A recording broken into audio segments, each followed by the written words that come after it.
네, 시청자 여러분 안녕하십니까. 출발 증시와이드의 임동석입니다. 오늘 1부 순서 시작하겠습니다. 저희 프로그램 지상파 DMB 채널 U1 그리고 KT 올레 IPTV로도 함께 하실 수 있습니다. 많은 시청을 부탁드립니다. 오늘은 목요일입니다. 자, 코스피가 특별한 재료가 별로 없는 상황입니다. 기관의 일부 매도 부담으로 나흘 연속 하락하면서 1930포인트 선으로 물러났습니다. 자, 외국인은 12거래일째 매수세를 이어가고 있지만요. 펀드를 중심으로 한 이 기관의 자금이 매도 우위를 보이면서 오히려 우리 증시를 조금씩 끌어내리는 그런 역할을 하고 있습니다. 좀 반갑진 않네요. 오늘 새벽 마감한 뉴욕 증시 다우만 소폭 하락한 채 나스닥 그리고 S&P 500 지수는 소폭 상승 마감하면서 혼조세를 보였습니다. 연방준비제도 이사회 추가 부양책에 대한 기대감이 살아나고요. 유로존 위기 해결 기대까지 겹치면서 낙폭을 줄이는 막판 뒷심을 발휘했습니다. 자, 이런 상황에서 열린 오늘 장에 대해서 여러분께 상세한 정리와 또 투자 전략을 함께 짜드리도록 하겠습니다. 오늘 1부에서 준비한 코너들입니다. 네, 이드코의 3% 공략주에서는 장 초반 수익을 극대화할 수 있는 종목을 선정하고요. 자세한 투자 전략을 세우도록 하겠습니다. 네, 실시간 증권사 리포트를 살피는 여의도 리포트에서는 동부증권 신논현역 지점 이의현 대리와 함께 말만 있고 실체는 없는 각국 부양책들의 내용과 실현 가능성을 살펴봅니다. 네, 이어서 업종 스캐닝에서는 주요 업종과 종목들의 흐름을 실시간으로 낱낱이 살피고요. 자, 그리고 효과적인 대응 전략도 함께 세웁니다. 네, 본격적으로 일부 순서를 시작을 하겠습니다. 먼저 이드코 대표를 화상 연결합니다. 안녕하십니까? 안녕하십니까. 네, 자 먼저 국내 전일장과 뉴욕 증시 마감 상황 살펴주십시오. 네, 펀드를 중심으로 한 기관 자금이 매도 우위를 보이면서 코스피 지수가 나흘 연속으로 하락했습니다. 코스피는 8포인트 내린 1935포인트로 마감했습니다. 월말까지 예정된 유로존 정상회담에 대한 불확실성이 커지면서 장중한 때 크게 하락하기도 했는데요.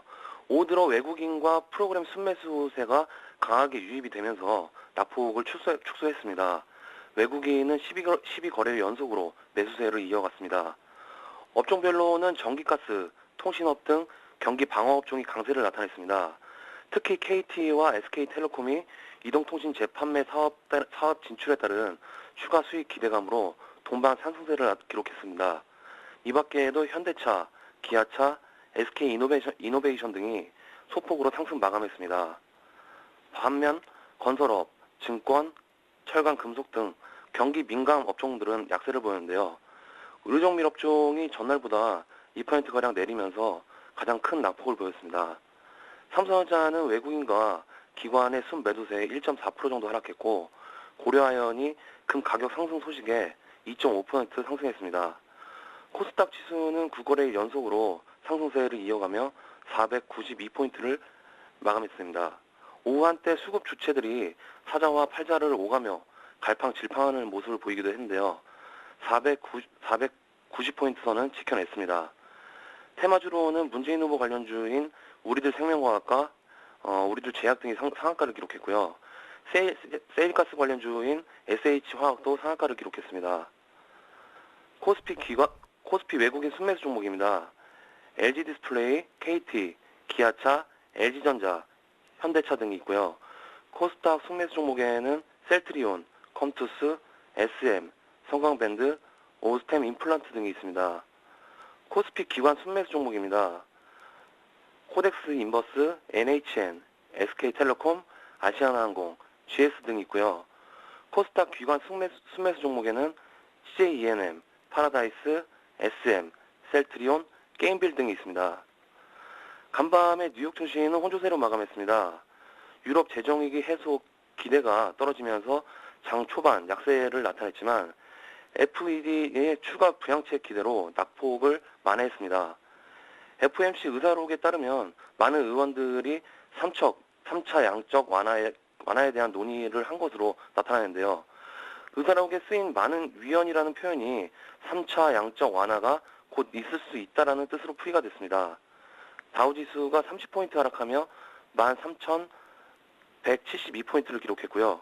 나스닥과 S&P 500 지수는 소폭 상승 마감했습니다. 애플이 사상 최고가를 경신한 가운데 주택 관련 지표가 개선될 것으로 나타나면서 일부 관련주들이 상승했습니다. 반면 올해 실적 전망치를 하향 조정한 델이 5% 넘게 급락했습니다. 유럽 주요 증시는 유로존 정상회의를 앞두고 위기 해결이 장기화될 것이라는 부정적인 전망으로 하락 마감했습니다. 네. 자, 그럼 이제 시장에 대한 상황 점검을 해봤고요. 자, 지난번에 추천하신 종목, 특히 이제 SH 에너지화학이 어제 상한가를 기록을 했습니다. 아, 요즘 이런 장에서 이 상한가를 낸다는 게 참 쉽지 않은데 저한테 좀 꼭 좀 사라고 얘기 좀 강하게 해주시지 그랬습니까? 저도 좀 샀으면 좋았을 텐데 이럴 때 쓰는 말이 아깝이 뭐 이런 말 쓰고 그러는데 저 다음 번 말을 꼭 좀 눈여겨 들어야겠습니다. 저도. 자, 그럼 이제 어제 주신 종목은 어땠을까요? 따라잡아야 되나? 예, 어떻게 할까요? 예, 어제는 메디포스트를 공략을 했는데요. 메디포스트 같은 경우에는 시장의 조정 관점에서 추천드렸던 종목입니다. 뭐 전일 시가 대비해서 4% 정도 상승했는데요. 일단은 추가적인 상승도 가능하지만 200일선의 매물대가 상당히 많기 때문에 돌파하는지 살펴보시고요. 돌파를 못한다면 수익을 챙기시는 관점이 맞지 않나 이렇게 말씀드리고 싶습니다. 네. 이 주식 투자 오래 하신 분들께서 옛날에 벤처 열풍 불었을 때 그 코스닥 투자해 보신 분들은 막 그런 기억 있으실 겁니다. 뭐 10일 이상씩 상한가를 막 연속으로 상한가 치고 그런 종목들이 막 질비했었는데 그때 호시절이 지나고 나니까 요즘 같은 때 이제 뭐 상한가 한번 맞기도 참 힘든다 싶은 그런 때인데 이 종목 선정에 대한 그 해안이 아주 탁월하신 것 같습니다. 자, 오늘 장 관심 종목은 어디일까요? 예, 오늘은 조화제약을 들고 나왔습니다. 조화제약은 매출액 약 400억 정도를 올리는 업계 50위권의 중소 제약사입니다. 영화 연가시를 제작을 지원을 하면서 사람들 입에 많이 오르내리기도 했는데요. 간장 질환제, 비타민제 등 130여 개 품목을 생산하고 있고 자회사 메디팜의 약국 체인망을 통해 판매 경로의 다양화를 꾀하고 있습니다. 큰 주목을 받고 있지는 못하지만 복제 관련, 줄기세포 관련주들이 상승할 때마다 함께 연동해서 주가가 상승하는 흐름이 많이 나옵니다. 간간히 신제품을 출시를 하면서 연구 활동도 활발히 하고 있다는 점도 보여주고요. 5월 4월부터 단행된 그 복지부의 약간 인해 정책 때문에 영업이익률이 급감하면서 제약주들이 상당히 어려움을 겪는데요. 각 제약사마다 광고비를 줄이는 등 허리띠를 졸라매며 살아남기 위해서 안간 힘을 쓰고 있습니다. 조화제약도 업계 안팎의 크고 작은 이슈를 극복하기 위해서 노력을 기울이고 있고 지난해에 이어서 두 자릿수 성장세를 이어가는 움직임을 보이고 있습니다. 제약주라고 하면 경기 방어주 성격도 있기 때문에 지금과 같은 장세에서 매수해볼 만한 종목이 아닌가 싶습니다. 네, 자, 오늘 조화제약에 대해서 이야기 들어봤습니다. 가격대에 대해서는 어떻게 잡아볼까요? 예, 매수가는 4,690원에서 4,720원 정도에서 공략을 하고요. 목표가는 3%, 손절가는 4,600원을 잡겠습니다. 네, 알겠습니다. 오늘은 조화제약에 대해서 들어봤습니다. 이 종목 역시 아주 높은 수익률 올리길 한번 기대해 보겠습니다. 지금까지 이득호 대표였습니다. 감사합니다. 네, 감사합니다. 네, 자, 계속해서 동시효과 상황 살펴봐야죠. 네, 오늘도 우리 증시가 어제랑 좀 비슷한 그런 출발 상황을 맞고 있습니다. 거래소는 하락, 그리고 코스닥은 소폭 상승인데요. 자, 거래소는 그 낙폭을 그래도 슬금슬금 줄여가고 있습니다. 한 3포인트 정도 빠져 있는 0.2% 하락한 1931.59로 현재 장이 진행되고 있습니다.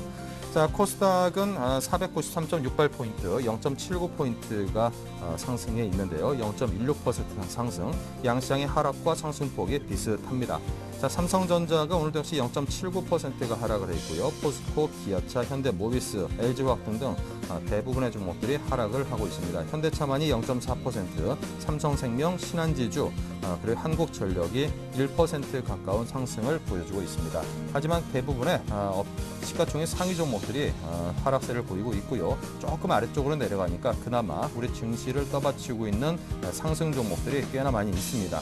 KB금융, NHN, 그리고 KTNG, LG전자, 삼성화재, LG 등등 업종 안에서도 상승과 하락을 하는 종목들이 엇갈리고 있는 것으로 볼 때 오늘은 뭐 전반적인 어떤 흐름을 아직까지는 시장에서 제대로 잡고 있지 못하는 듯한 그런 양상을 보이고 있습니다. 수급 면에서도 외국인이 계속 꾸준히 매수세를 보여주고 있다는 점에서 외국인들이 선호하고 있는 그런 업종과 종목들에 대해서 함께 좀 따라가 봐야 되지 않겠는가. 뭐 굳이 그 흐름을 거슬러서 갈 그런 필요까지는 없는 장이다 싶은 생각이 들고요.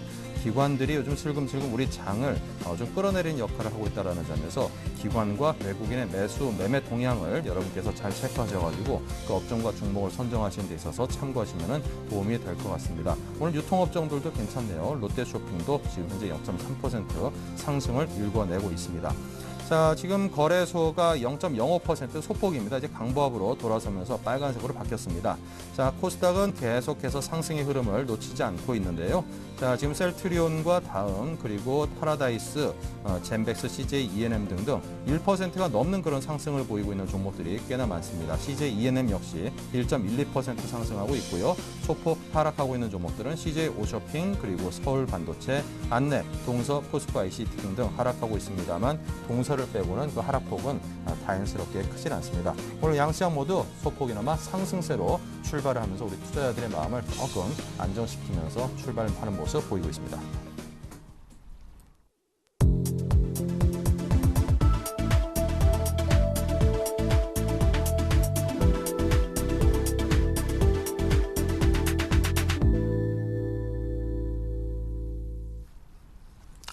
네, 오늘 저희와 함께 할 두 분의 전문가를 소개를 해드리겠습니다. 황규섭, 임형식 두 분 전문가 모십니다. 어서 오십시오. 네, 지금 우리 장이 0.11포인트 상승한 1935로 시작한 거래소 코스닥은 1포인트가 상승해서 493포인트입니다. 자, 양시장 출발 상황 먼저 황규섭 전문가께서 거래소 쪽부터 살펴봅니다. 네, 어제 야간 선물은 조금 올라서 시작을 했는데요. 지금 같은 경우에 약보합선에서 시작을 하는 모습입니다. 어제 같은 경우에 미국 증시 한번 살펴보시면 장중에 등락폭이 좀 있었습니다. 처음에는 그리스 총리의 발언 때문에 좀 떨어지는 모습을 보이다가 독일이 너무 반대를 많이 했죠. 그러다가 장 후반에 FOMC 회의록에서 QE3가 논의가 많이 됐다는 점에 의해서 좀 상승을 하긴 했는데 그 부분이 제가 생각하기엔 좀 그렇습니다. 많이 오르지 못했죠. QE3에 대한 기대감이 적다기보다는 이미 시장에 선 반영이 되어 있지 않나 그런 생각이 들고 있습니다. 현재 코스피 지수 1934.56포인트 기록하고 있고요. 약보합선에서 머무르고 있습니다. 시가총액 상위 종목부터 한번 살펴보도록 하겠습니다. 삼성전자 같은 경우에 지금 0.3% 정도 하락한 126만 원 선 그려지고 있고요. 현대차 같은 경우에 보합선에서 머무르고 있고 포스코 같은 경우에도 약보합선, 기아차, 현대모비스 같은 경우에도 모두 약보합선을 그리고 있습니다. 삼성생명 같은 경우에 지금 0.5% 정도 상승하고 있고요. 한국전력이라든지 NHN 좀 지금 그동안 못 올랐던 종목들, 소외됐던 종목들이 약간 강한 모습 보이고 있습니다. 그리고 지금 프로그램 매수 또한 비차익, 차익 모두 들어오고 있고요. 차익 같은 경우에는 아무래도 지수에 좀 부담을 줄 수 있기 때문에 비차익 매수 한번 지켜보시고 대응하시는 것이 좋을 것 같고요. 투자자별 매매 동향 한번 살펴보도록 하겠습니다. 개인 같은 경우에는 3억 원 정도 팔고 있고 외국인은 오늘 지금 장 초반에 약 100억 원 정도 팔고 있는데 기관이 그 물량을 받아가는 모습입니다. 기관은 95억 원 정도 순매수를 보이고 있습니다. 오늘 같은 경우 외국인의 선물 매수가 좀 중요한데요. 선물에서 폰텐코 그 베이시스가 많이 줄어들었기 때문에 베이시스를 다시 늘려야만 지수가 상승 방향으로 갈 수 있는 조건이 완성이 됩니다. 그렇기 때문에 선물 매수 보셔야 하는데 지금 외국인 같은 경우에는 510억 원 정도 선물 시장에서 매수를 보이고 있습니다. 업종 한번 살펴보도록 하겠습니다. 지금 등락률이 가장 높은 업종은 전기가스 업종과 의약품 업종인데요. 지금 0.5% 정도 상승한 모습을 보여주고 있습니다. 운수창고 업종도 0.5% 상승하고 있고 음식료 업종, 종이 목재 업종, 강보합선에서 거래되고 있습니다. 이런 것은 지금 대형 IT주라든지 운수 장비 업체라든지 그동안 시장을 주도했던 업체들이 좀 조정을 보이니까 경기 방어주 위주 그리고 그동안 못 올랐던 종목 위주로 좀 올라가고 있는 것 같습니다. 오늘 시장 같은 경우에 아까 말씀드렸다시피 외국인의 선물 매수 그리고 콘텐츠 시장이 얼마나 유지가 되는지 한번 베이시스 잘 살펴보시고 대응하시면 좋을 것 같습니다. 네, 계속해서 임형식 전문가께서는 코스닥 쪽을 정리해 봅니다. 네, 코스닥 시장은 바이오 관련주의 그런 흐름이 강하게 전개되고 있습니다. 그동안에 그 상승 탄력이 둔화되었던 셀트리온이 어제 이후 오늘도 1.8% 상승한 3만 원대를 형성하면서 외국인 매수세가 다시 유입되면서 강한 상승을 낼 리가 다시 한번 펼쳐지지 않을까 이렇게 판단이 됩니다. 일단은 셀트리온의 경우에는 그 사회공헌 차원에서 그 의료비 지원에 나섰다는 그런 소식이 나타나고 있죠. 예, 그러면서 최근에 시판받은 그러한 류마티스 관절염에 대한 그런 판매 확대 이러한 것들이 하반기에 선반영되는 것이 아닌가 이렇게 판단이 되고 있고요. 파라다이스의 경우에도 최근에 상당히 견조한 흐름을 보여주고 있습니다. 현재는 보합권을 형성한 14,000원을 형성하고 있는데 현재 GKR과 함께 내수 관련주의 그 상승 흐름이 상당히 좋습니다. 그렇기 때문에 추가 상승 랠리가 이어져 갈 가능성이 크겠고요. 다음으로 젠백스, 역시 뭐 췌장암 치료제를 갖고 있는 젠백스의 경우에도 최근에 가파른 상승 흐름이 전개되고 있습니다. 현재 뭐 2.5% 상승한 45,000원을 형성하면서 바이오 관련주들의 상승 흐름이 강하게 전개되고 있고요. 엔터 관련주에서는 음원 관련주인 SM이 뒤늦게 상승 흐름이 전개되면서 현재 강박관을 형성하면서 다시 한번 5만 원대에 육박하는 상승 흐름이 전개되고 있는 그런 모습이 특징적 요소라고 보실 수 있겠고, 최근 들어서 일부 그 관련주들의 경우 특히 그 코스닥의 IT 스마트폰 관련주들의 상승 흐름이 순환적으로 전개되고 있는 것이 특징적 요소라고 보실 수 있겠습니다. 실리콘웍스가 현재 강보합권을 형성한 32,000원을 형성하고 있고, 최근에는 다시 한번 일부 그 게임주들의 상승 흐름이 순환적으로 전개되고 있습니다.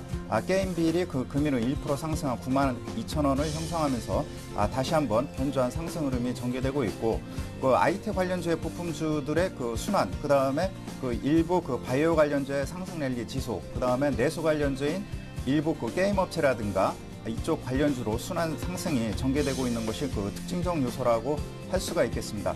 전반적으로 낙폭과대에 따른 뭐 기술적 반등 국면이 현재 강하게 전개되고 있는 그런 상승 흐름이 전개되고 있고, 코스닥 시장의 경우에는 아직까지 200일선을 돌파를 못했는데 최근에 시가총액 상위 종목군들의 흐름이 좋습니다. 그렇다면 코스닥 시장 시가총액 상위 종목 유지의 상승 랠리가 이어지면서 코스닥 시장의 경우에도 200일선 돌파가 전개될 가능성이 높은 그런 시점이라고 보실 수 있겠습니다. 네. 자, 계속해서 외환과 채권 시장의 동향 살펴봅니다. 한양증권 전소영 연구원입니다. 안녕하세요. 네, 안녕하세요. 네, 먼저 외환 시장의 현재 흐름 또 전망 함께 풀어주십시오. 네, 오늘 달러원 환율 전일 대비 3원 90전 하락한 1132원에 거래 출발하고 있습니다. 간밤에 발표된 미국의 FOMC 의사록에서는 경기 둔화세가 지속될 경우에 QE3 가능성을 긍정적으로 고려해보겠다라는 이런 발언들이 나오면서 달러 가치가 급락했습니다. 달러 인덱스가 81.4선까지 하락하는 그런 모습을 보였고요. 유로화는 반대로 1.25달러 이상 상회하면서 반빅 넘게 상승하는 그런 위험자산의 강세 흐름이 연출이 됐습니다. 하지만 그럼에도 불구하고 유로화가 크게 상승하지 못했던 이유는 그리스에 대한 추가적인 구제금융에 대한 이런 독일의 반대 입장이 나타날 수 있다는 이런 우려감, 그리고 스페인의 구제금융 가능성도 아직까지 거론이 되고 있기 때문에 이런 여러 가지 이슈들이 복합적으로 작용된 것으로 파악되고 있습니다. 오늘 달러원 환율 같은 경우는 1130원대 초반까지 내려오면서 하락을 했기 때문에 아무래도 1130원대 초반에서의 등락이 이어질 것으로 예상이 되고 있습니다.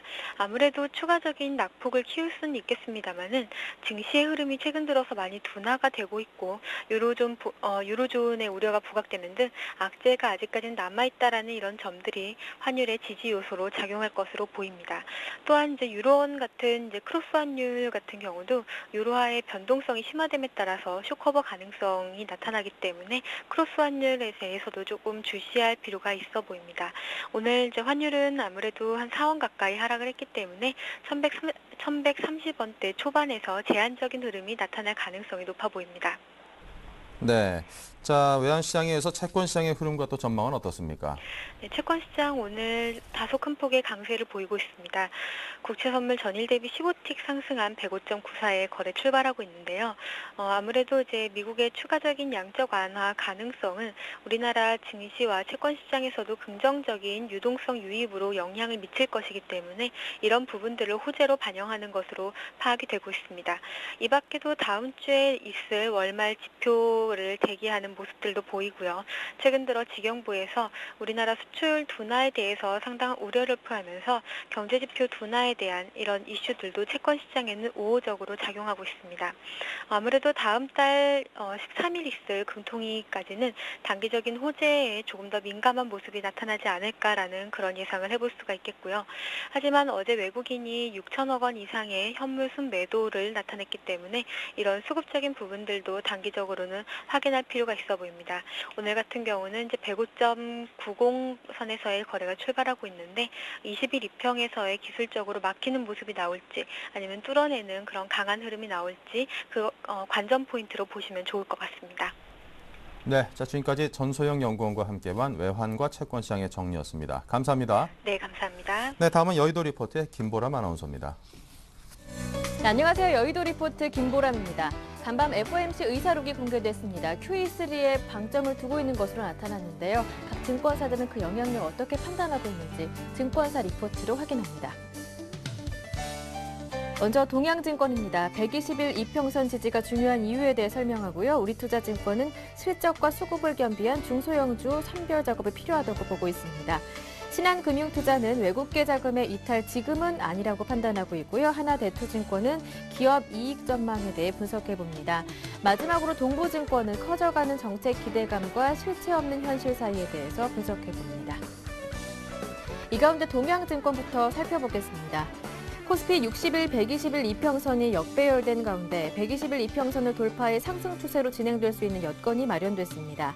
하지만 120일 이평선이 하락 중이기 때문에 61선이 121선을 도달할 시점까지 121선을 상회해야 중장기 상승 추세로 전개될 수 있다고 분석했는데요. 단기 조정이 진행되더라도 120일 이평선이 지지된다면 상승 가능성에 무게를 두고 경기 민감주 중심으로 매수 관점에 접근하고 이탈할 경우 코스피 조정 가능성에 대비해 전기, 가스, 의약품 업종 등을 중심적으로 매수하는 전략을 제시했습니다. 이어서 우리투자증권입니다. 코스피가 1910에서 1920 사이에서 지지력이 확보될 것이라고 판단하고 있습니다. 한편 코스닥은 연속 상승하면서 500선에 바짝 다가서는 모습인데요.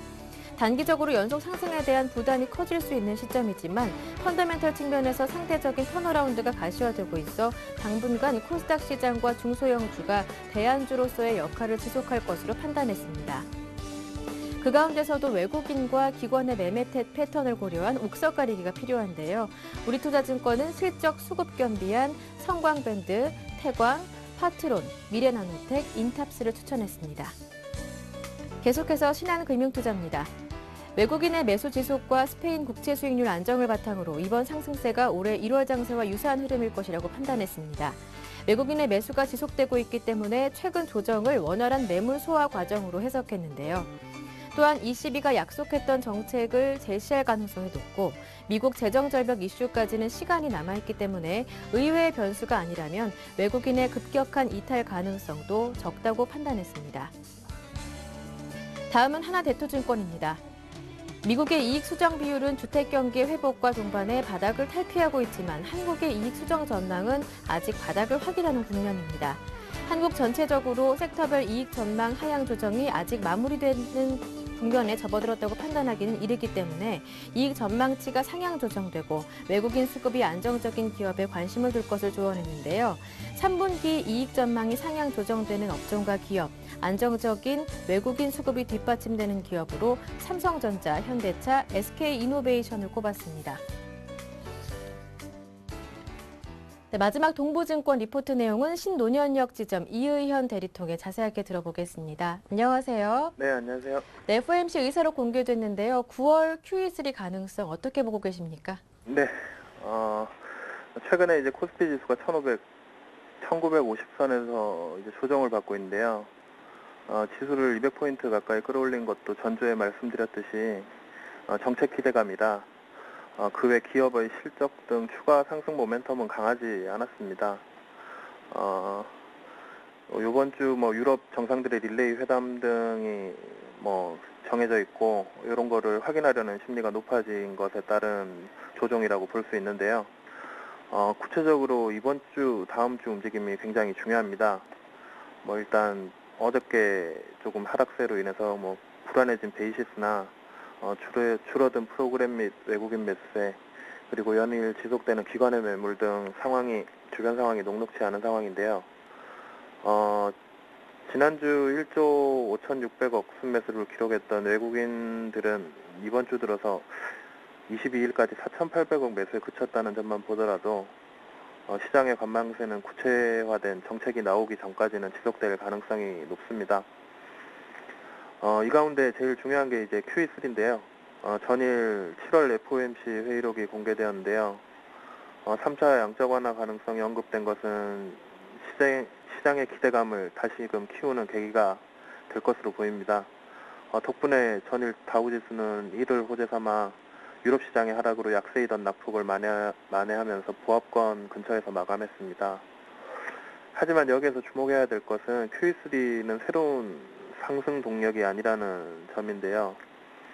최근 상승의 가장 큰 이유가 미국의 양적 완화와 유럽의 문제국에 대한 지원, 이 두 주체들의 정책 기대감이었다는 것을 주목하셔야 될 겁니다.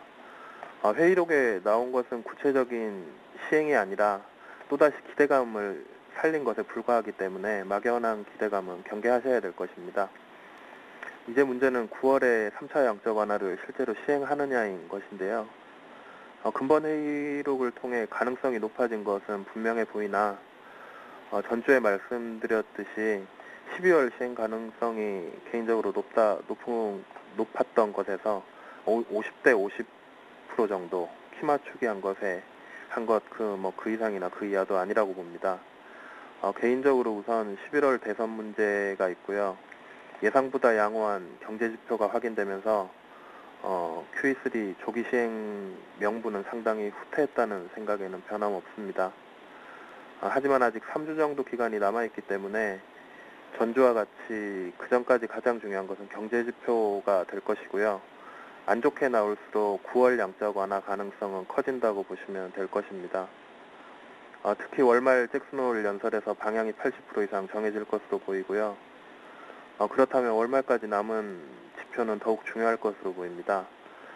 8월 실업률이 중요한데요. 추가 악화가 되지 않으면 12월 양적 완화 시나리오로 갈 것으로 보입니다. 그리고 요즘 재정절벽 하는데 합의 여부가 불투명한 세금 인상 및 세제 지원 연장 여부가 합의에 못 이를 가능성이 대선을 앞두고 크기 때문에 마지막 카드인 양적 완화는 다음 정부로 남겨둘 가능성도 크다고 보시면 됩니다. 두 번째로 유럽인데요. 금주 프랑스 정상과 그리스 메르켈 이렇게 연달아 그리스 정상과의 회담이 있는데요. 메르켈 총리가 이번 24일 그리스 총리와 회담으로 모든 것이 정해지진 않을 것이라고 이미 언급한 바와 같이 유럽 상황이 오히려 미국보다 녹록지 않아 보입니다. 저번 달 이제 통화정책 회의에서 S&P에 대한 언급이 나왔었는데 다음 달 22가 통화정책 회의에서 S&P를 재개할 것인지도 관심인데요. 립서비스에 그치면 유럽 재정위기 국가, 최근 문제아 국가들, 스페인이나 이탈리아 국채 수익률 재상승과 그에 따른 증시 변동성 확대도 배제할 수 없을 것으로 보입니다. 결국 스페인과 이탈리아 국채 문제는 합의를 이루겠지만 당장 8월 말이나 9월 초 안에 힘들어 보이고 금주 남은 문제국들의 국채 힘들 것으로 보여서 금주 남은 문제국들의 국채 수익률 추이를 잘 살펴보시기를 권해드립니다. 세 번째로 중국 경기 회복 여부인데요. 최근 수출이 부진하기는 하였으나 크게 우려할 정도는 아니라고 봅니다. 성장률 또한 금년 7%대 이상만 나와준다면 세계 경기에 비해 선전했다고 할 수 있고요. 특히 중국의 물가 상승률과 대출 증가율이 감소한 것이 눈에 띄는데요.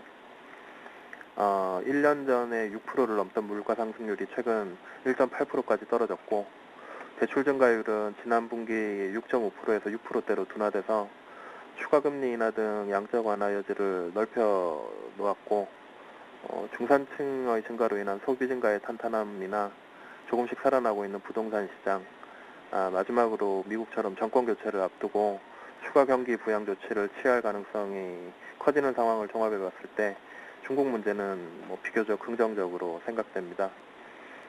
이제 저희 시장 투자 전략인데요. 최근에 이제 조정을 많이 받고 있는 삼성전자, 단기적으로 조정받고 있는 삼성전자 움직임이 중요한 것 같은데요. 최근 외국인 매도세 그리고 애플과의 소송 그리고 아이폰 등 이제 신제품이 곧 출시되는데 삼성에는 별다른 이제 갤럭시 노트를 제외하고는 신제품 출시가 없다는 점으로 조정받고 있는데 이 움직임 좀 바닥을 다지는 모습 잘 보시고요. 프로그램 차익 거래 동향도 주목해 봐야 될 변수인데요. 근래 외국인 매수세는 거의 프로그램 거래 중심으로 순차익 잔고는 2009년 한 5월 이후 최고 수준입니다. 과거 프로그램 순차익 잔고가 2조에서 4조 사이 수준인 차익 잔고는 잠재 리스크가 충분히 될 수 있을 걸로 보이고요. 최근 유입된 외국계 자금의 상당 부분이 단기 성향인 영국계 자금이라는 것도 주목하셔야 될 변수로 생각됩니다. 그래서 결론은 9월 중순까지는 정책들의 구체화 여부를 지켜보면서 단기 트레이딩 관점으로 접근하시고요. 관심 업종은 중국발 모멘텀이 있는 화학주나 그리고 여전히 실적 모멘텀이 있는 IT 그리고 중소형주에 관심을 가지시기를 말씀드리겠습니다. 이상입니다. 네, 말씀 잘 들었습니다. 고맙습니다. 네. 지금까지 여의도 리포트였습니다.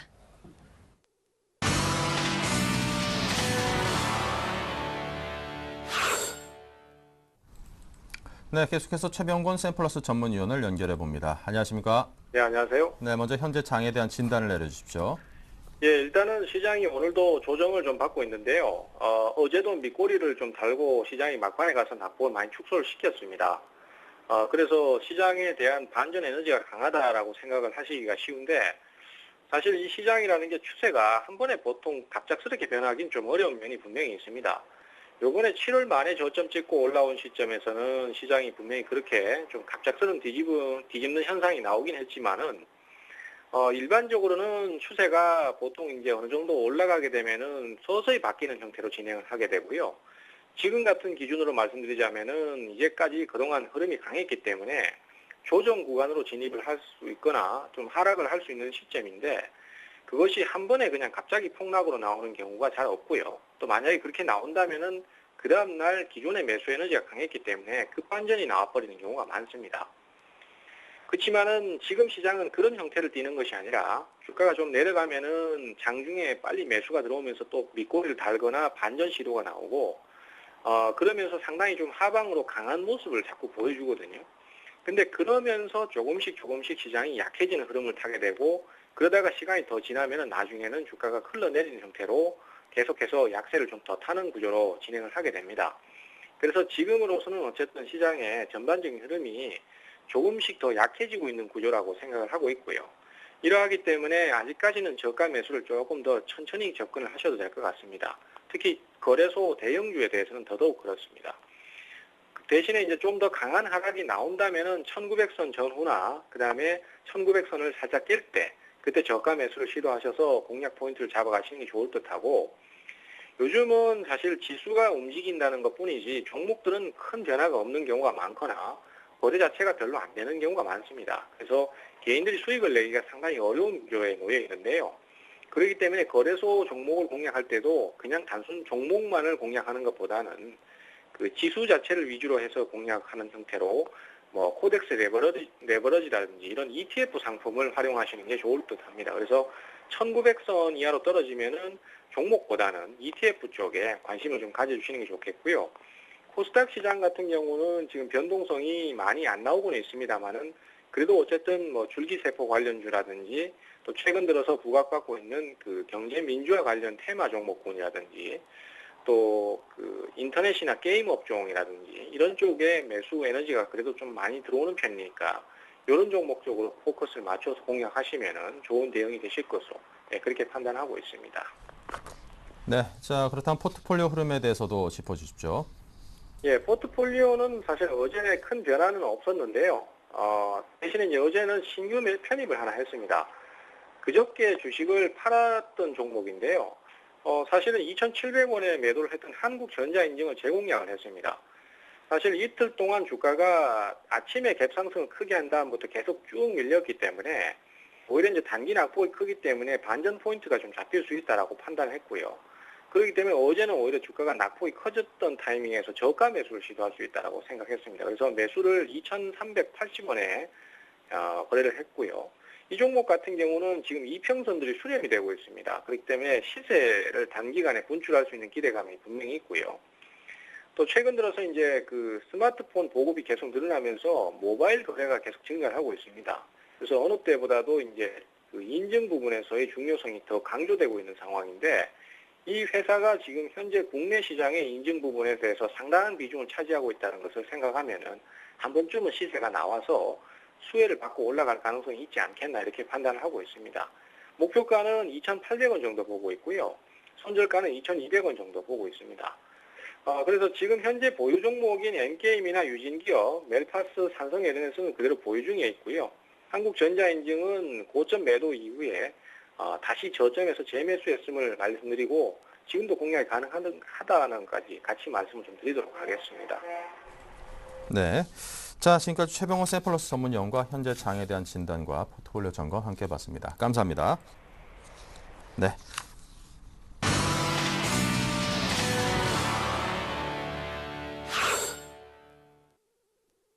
네, 계속해서 업종 스캐닝 시간입니다. 자, 먼저 황규섭 전문가께서 IT, 운수장비, 정유화학업종의 흐름, 또 특징 종목들을 살펴봅니다. 네, 대형 IT 종목부터 말씀드리도록 하겠습니다. 삼성전자 같은 경우에 지금 시초가보다 조금 밀리는 모습 보여주고 있는데요. 125만 9천 원에 거래되고 있습니다. 삼성전자 같은 경우에 지금 애플과의 소송이 물려 있는데 어떻게 될 것인지는 배심원들의 이제 판결만이 남은 상황입니다.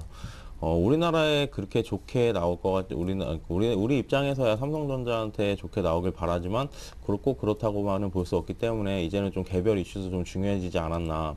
하지만 이렇게 시장에서 팔고 있는 이유는 삼성전자를 올렸기 때문에, 기간 조정이 좀 필요하다고 생각을 해서 기관도 지금 팔고 있고, 외국인도 지금 매도로 대응하는 모습입니다. 지수를 가장 움직이기에 가장 좋은 종목이기 때문이라고 생각을 합니다.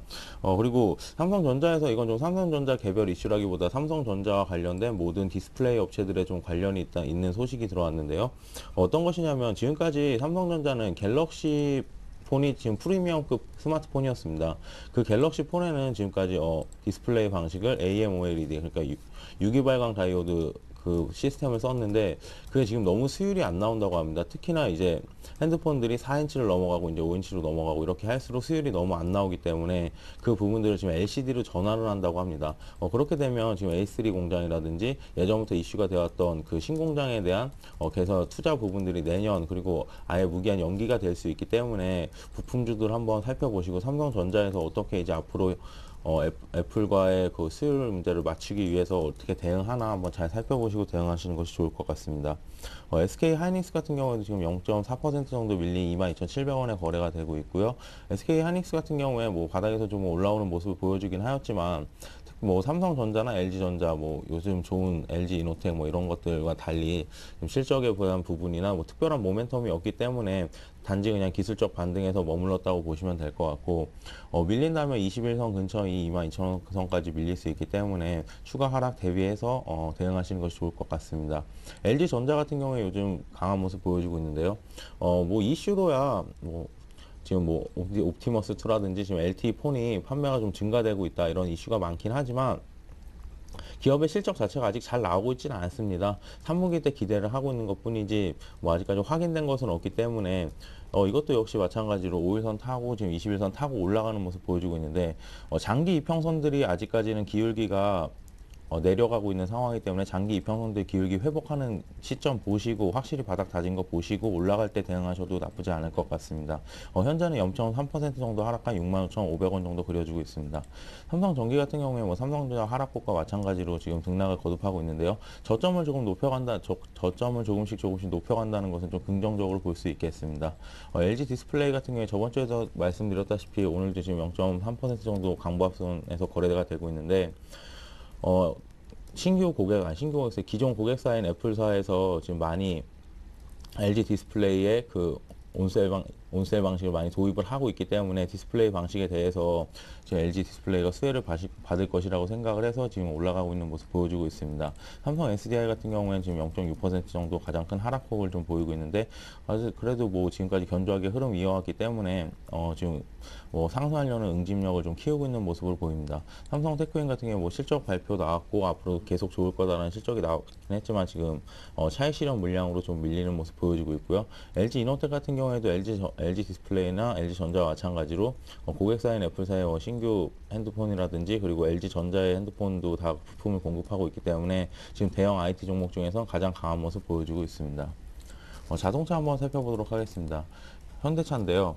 현대차나 기아차 지금 모두 외국인들은 큰 순매수를 보여주었지만 주가는 지금 지지부진하는 모습을 보여주고 있는데 현대차 같은 경우에는 지금 파업 이슈가 계속 나오고 있습니다. 하지만 그 파업이 얼마만큼 지속될 것인가에 대해서는 아무도 모르긴 하지만 파업에 좀 이슈가 좀 바뀌었죠. 처음에는 임금 인상 때문에 좀 협상을 하고 했었는데 지금은 이제 정규직과 비정규직에 대한 정규직의 전환 때문에 좀 회사와 노사 관계가 좀 있는 것 같은데 이 부분 빨리 해결이 되고 좀 나아져야 일단 이 부분이 해결이 빨리 안 된다고 하더라도 단기적으로 뭐 이렇게 아르바이트생이라든지 아니면 기존 노동자들에게 더 임금을 추가 근무 수당에 대한 임금을 많이 줘야 하기 때문에 일시적인 자금은 발생할 수 있지만 아직까지는 뭐 그렇게 뭐 큰 타격은 없습니다. 하지만 뭐 이미지 제고도 있고 아무래도 시장은 불확실성을 좀 싫어하죠. 그렇기 때문에 좀 투자가 신규 매수가 좀 약하지 않나 그런 생각하고 있습니다.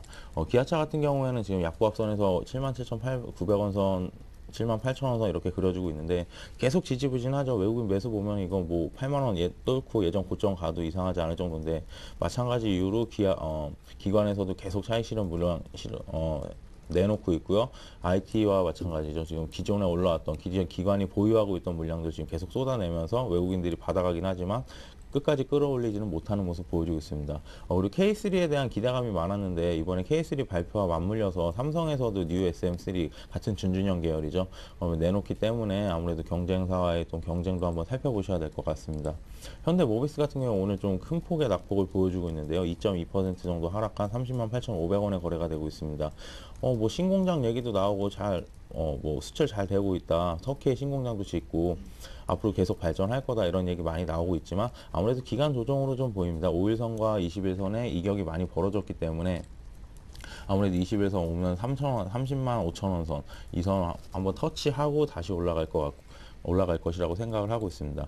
현대위아 같은 경우에 현대차 파업과 전 관련이 있다고 볼 수 있는데요. 현대차가 파업을 함으로 인해서 만약에 최악의 경우 비정규직 노동자를 좀 인원을 좀 줄이고 설비 확충을 할 때 자동화 설비라든지 아무튼 좀 고급 설비를 증설을 한다고 하는데 그렇게 설비가 증설이 되면 현대위아가 가장 큰 수혜를 받을 것이라고 지금 예상이 되고 있습니다. 오늘 같은 경우에는 그동안 시장 빠질 때 시장 기간 조정에 따라서 지금 올라왔었는데 지금 반대로 오늘 같은 경우에는 1.2% 정도 하락하는 모습 보여주고 있습니다. 만도 같은 경우에는 아무래도 한라공조에 대한 이슈 때문에 좀 어떻게 될지 계속 한번 살펴봐야 될 것 같은데 만도 같은 경우에 지금 일단은 우선 매수권을 받긴 했지만 지금 한머니가 많이 몰려들고 있는 상태죠. 그렇기 때문에 지금 앞으로 그 문제 어떻게 합병을 할 것인가, 정말 인수할 자금이 있을 것인가 그런 부분 한번 잘 살펴보시고 대응하시는 건 좋을 것 같습니다. SL 같은 경우는 저번 주에도 말씀드렸다시피 어제 저번 주 가격이었죠. 18,000원대가 저점이 아닐 거라고 말씀드렸는데 역시나 지금 실적에 대한 우려감으로 계속 끝없이 하락하고 있고요. 지금 계단식으로 하락하는 가장 안 좋은 모습 보여주고 있고 2% 정도 하락한 16,500원에 거래가 되고 있습니다.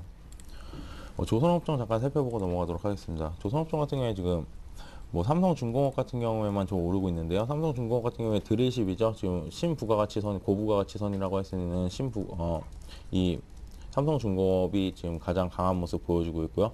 STX 같은 경우, STX조선해양 같은 경우에 지금 가장 안 좋은 모습이죠. 바닥에서 살짝 탈피를 하는 모습이면 다시 하락세를 면치 못하는 모습입니다. 아무래도 지금 BW를 계속 발행하고 있고 아무래도 유동성이 너무 부족하다 보니까 계속 똑같은 문제가 일어난다고 볼 수 있겠는데요. 접근하실 때 좀 조심하셨으면 좋을 것 같습니다. 정유주 한번 살펴보도록 하겠습니다. SK이노베이션 같은 경우 그리고 GS 같은 경우 오늘 강보합선에서 거래가 되고 있는데요. 아무래도 정제 마진이 지금 사상 최고치입니다. 유가도 지금 계속 오를 거라고 생각을 하고 있고 만약에 QE3가 시행이 된다면 주가뿐이 아니라 유가도 오르겠죠. 유동성이 풍부해지기 때문에 위험자산이라든지 다 오를 수 있기 때문에 지금 아무래도 유가 전망도 지금 밝은 상황이고 정제 마진 자체가 지금 사상 최고가를 갱신하고 있기 때문에 SK이노베이션과 GS 모두 오르는 모습 보여주고 있습니다.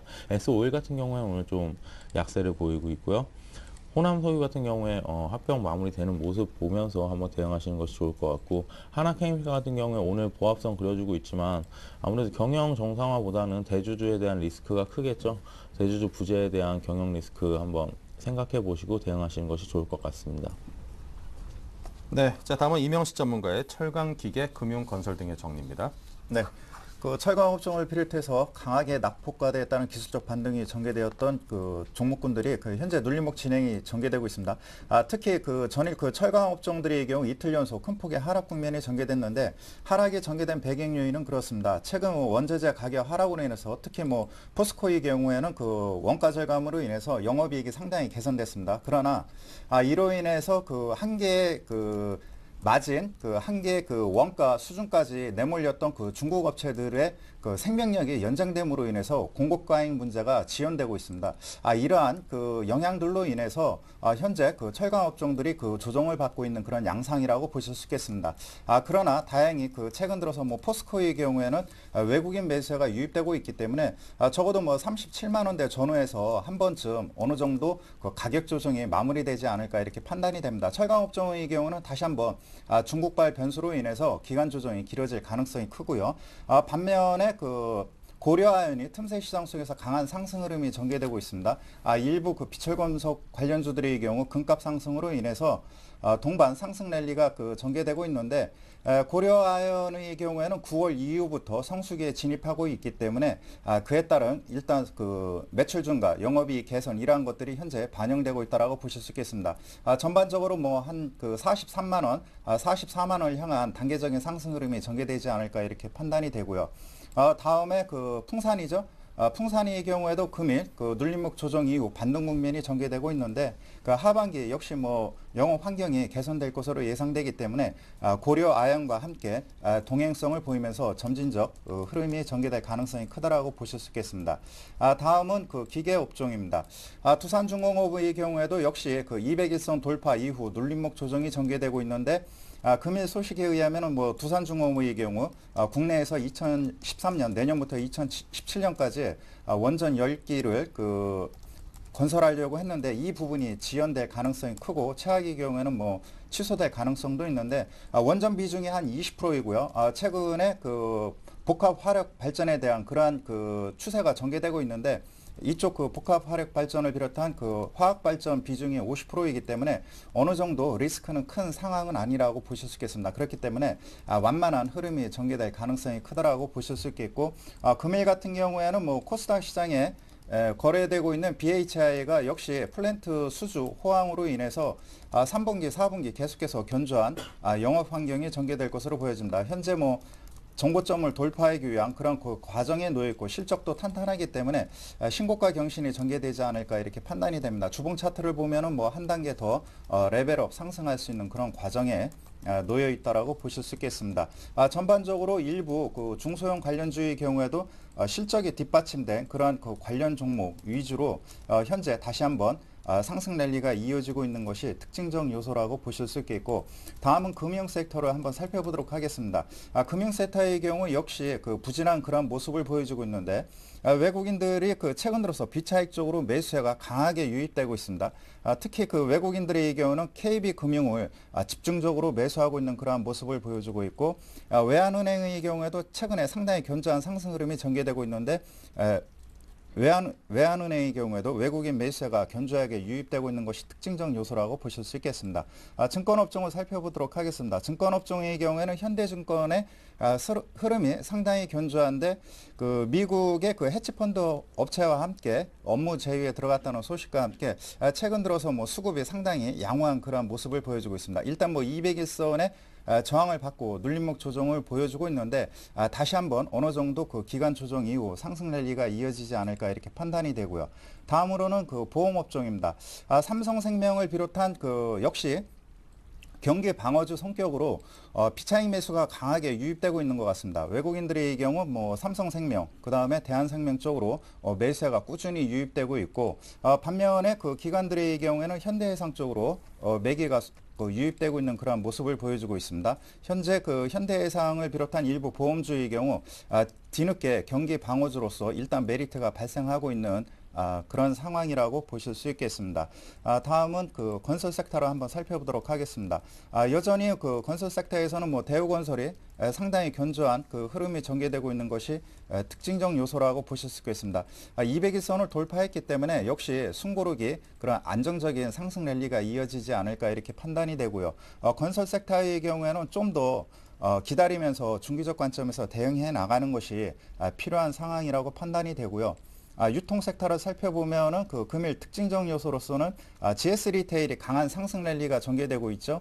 GS 리테일의 경우에는 그 최근 그 상반기 동안이죠. 유통 롯데 그 쇼핑이라든가 기타 업체들이 그 주말 영업 제한으로 인해서 현재 그 틈새 시장 속에서 강한 상승 흐름이 전개되고 있는데 일단 실적이 반영이 되면서 한 단계 더 레벨업 상승할 수 있는 그러한 토대를 마련해 놓고 있다라고 보실 수 있겠습니다.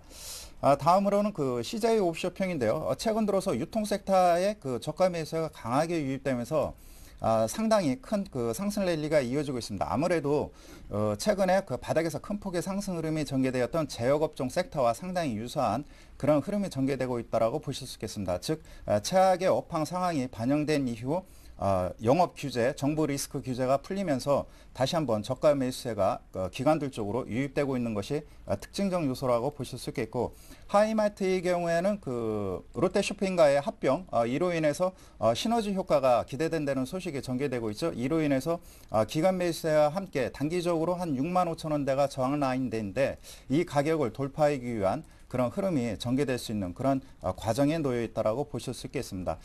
현재 그 전반적으로 그 기관들의 경우 일단은 그 내수 관련주 중에서 업종 바닥이 그 형성된 유통 섹터로 매수세가 몰리는 그 모습을 보여주고 있고, 외국인들의 경우에는 그 경기 방어주 성격에서 금융이라든가 그 다음에 보험주 쪽, 생명 쪽으로 비차익 매수세가 강하게 유입되고 있는 것이 특징적 요소라고 보실 수 있겠습니다. 네, 자 계속해서 테마주 흐름은 황규섭 전문가께서 짚습니다. 네, 오늘 준비한 종목은 전자결제 시스템 업체들인데요.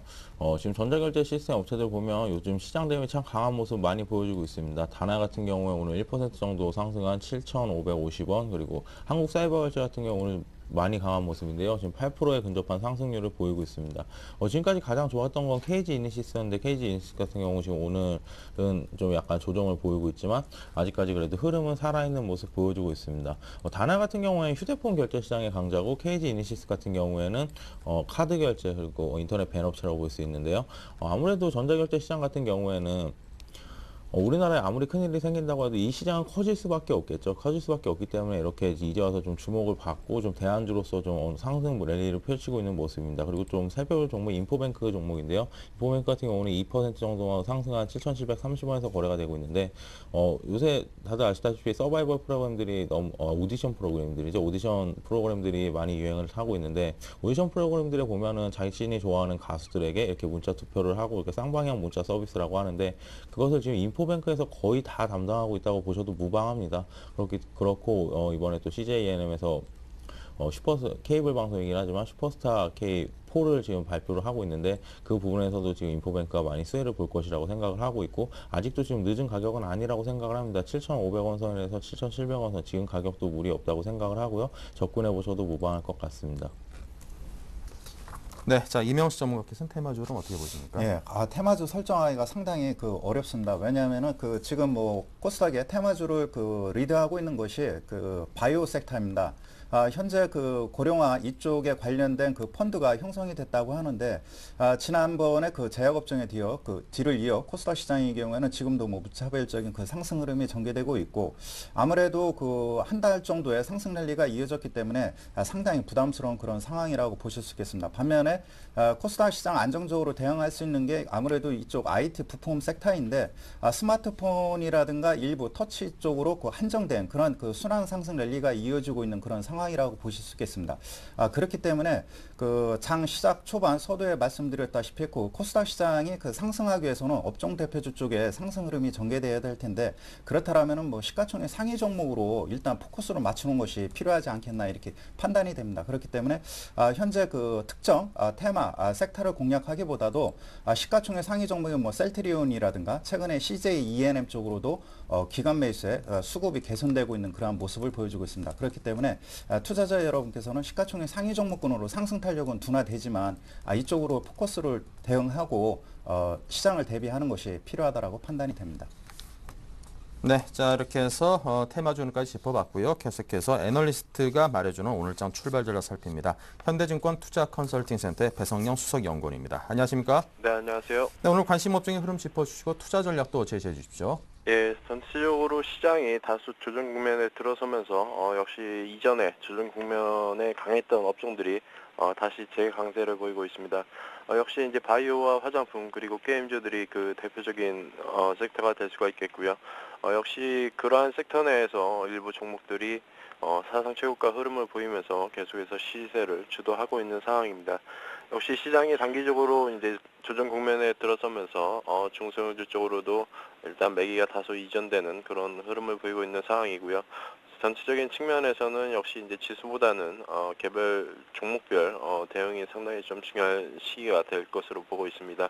역시 기관의 매수세가 꾸준히 유입될 수 있는 종목적으로 탄력이 강화되는 만큼 중소형주 내에서는 그러한 종목에 대한 관심이 좋을 것 같고요. 전반적인 시장의 흐름은 오늘 외국인들이 다소 장 초반 매도세를 보이고 있지만 매도 압력은 제한될 것으로 보고 있습니다. 역시 어제 미국에서 QE3 기대가 계속적으로 살아있다는 것을 좀 더 확인을 했고요. 역시 8월 말 직선홀 회의와 그 다음에 9월 초에 나올 실업률 결과에서 좀 더 구체적인 QE3에 대한 가능성을 점검해야 될 것으로 보고 있습니다. 역시 이번 주는 삼성전자와 현대차 등 주요 업종 대표주들이 조정 흐름이 나오면서 지수 역시 전반적인 조정 흐름을 보이고 있는데요.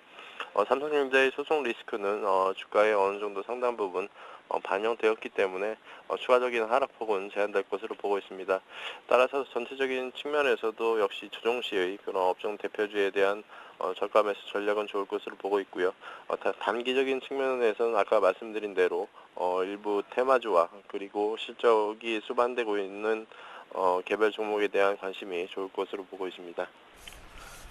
네, 자 오늘 장에 대한 전체적인 투자 전략에 대해서 한번 좀 더 자세하게 제시를 좀 해주시기 바랍니다. 네, 일단은 장 초반 외국인들 매도세가 계속 나오고 있지만 역시 기관과 개인 투자자의 저가 매수세가 활발히 이어지고 있는 상황이고요. 최근 상해 증시가 다소 불안한 흐름을 보이면서 우리 시장의 그런 장중 변동성을 다소 확장시키는 모습인데 전체적인 측면에서는 중국 역시 이번 주에 추가적인 지준율 인하 등의 그런 가능성도 나오고 있는 상황이기 때문에 상해 증시에 대한 변동에도 관심이 필요할 것으로 보고 있습니다. 네, 오늘 전략까지 잘 들었습니다. 지금까지 현대증권의 배성영 수석연구원이었습니다. 감사합니다. 네, 감사합니다. 네, 그리고 지금까지 함께 해주신 황규섭 전문가 또 임영식 전문가와 함께 오늘장 출발 흐름에 대해서 다시 상세하게 짚어봤습니다. 오늘 말씀 감사드리고요. 네. 자, 잠시 후 11시부터는 베스트 종목 상담이 준비되어 있습니다. 여러분께서 원하시는 또 듣고자 하는 대답이 있으시다면 저희 최고의 전문가분들께서 또 대기하고 계시니까요. 여러분을 위해 준비하고 있습니다. 많은 참여를 부탁을 드리고요. 자, 여러분께서 참여하실 수 있는 방법은 무료 문자와 전화 두 가지가 가능하십니다. 무료 문자 013-3366-0110으로 주시면 됩니다. 전화는 023153-1610으로 주시면요. 저희 생방송 시간에 직접 이야기 주고받으면서 여러분이 궁금하신 점에 대한 답을 얻으실 수 있습니다. 자, 출발 증시와이드 블로그도 탄생되어 있습니다. 저희들이 아주 여러분 투자하시는데 유용한 그런 다양한 자료들을 준비해 놓고 있으니까요. 꼭 들르셔가지고 많은 자료들을 가져가시기 바랍니다. 투자하시는데 많은 도움이 될 겁니다. 자, 오늘 장이 좀 소폭 하락하고 있습니다. 거래소 기준으로요. 7.5포인트가 하락하면서 1930선을 내준 채 1927로 흘러가고 있고요. 그리고 코스닥은 2포인트가 상승했습니다. 출발 때보다 조금 그 상승폭을 늘려서 0.6%가 상승했고요. 495.89입니다. 제가 개인적으로 관심 종목에 등록해 놓은 종목들도 이렇게 흐름을 보니까 오늘 흐름이 그다지 좋지는 않습니다. 좀 하락하고 있는 종목들이 많은 걸 보면은 저는 좀 대형 우량주들을 좀 집중적으로 많이 보는 편인데 전체 장에 대한 에너지가 그다지 강한 것 같지는 않습니다. 아직까지 뭐 적극적으로 이렇게 덤빌 만한 그런 시기는 아닌 것 같으니까요. 조심스럽게 살금살금 접근하시기 바랍니다. 자, 잠시 후 2부에서 뵙겠습니다.